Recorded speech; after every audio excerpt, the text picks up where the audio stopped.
અમદાવાદમાં એક ચોંકાવનારો કિસ્સો સામે આવ્યો છે। જોહાપુરા વિસ્તારમાં સગીરાની સાથે દુષ્કર્મની ઘટના સામે આવતા હાહાકાર મચ્યો છે।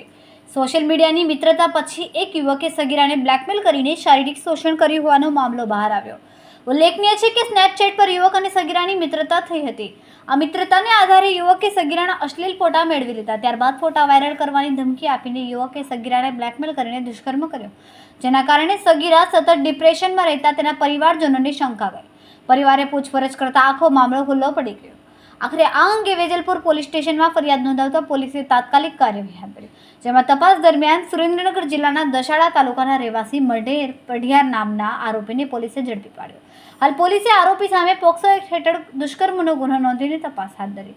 આ ઘટના સોશિયલ મીડિયા પરની ઓળખ કઈ રીતે જોખમી બની શકે છે તેનો જીવંત દાખલો પૂરો પાડે છે, જેથી તમામ લોકોએ આ ઘટના પરથી શીખ લેવી જોઈએ।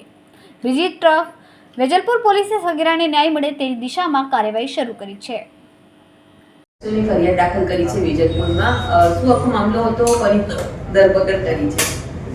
આમાં એવું છે કે 6/10ના રોજ વેજલપુર પોલીસ સ્ટેશનમાં પોક્સો એક્ટ અંતર્ગત ગુનો દાખલ થયો છે।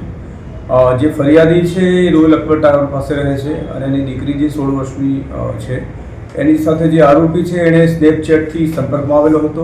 એનાથી પછી સંપર્ક વધતા એણે ફોન પર એવી વાત કરી કે હું તારી સાથે લગ્ન કરીશ એમ કરીને એક વખતે 4 મહિના પહેલાં જ્યારે એના પરિવારના સભ્યો બીમાર હતા તો હોસ્પિટલ ત્યારે વખતે એના ઘરે બોલાવ્યો અને બળજબરીથી એ વખતે દુષ્કર્મ કર્યું અને ત્યાર પછી એનો બ્લેકમેલિંગ કરી અને જુદી જુદી જગ્યાએ બ્લેકમેલિંગ કર્યું હતું। આ અનુસંધાને એની દીકરીની ચિંતા તો જણાતા ફરિયાદીએ એની પૂછપરછ કરતા એને જણાવ્યું કે આવું મારી સાથે જે માહિર ઉર્ફે અશફાક મહેબૂબભાઈ પઢિયાર કરીને છે કરે છે, એટલે એ લોકોએ પોલીસે ફરિયાદ આપતા પોલીસે આ કામે આરોપીની ધરપકડ કરી છે અને હાલમાં તપાસ ચાલુ છે।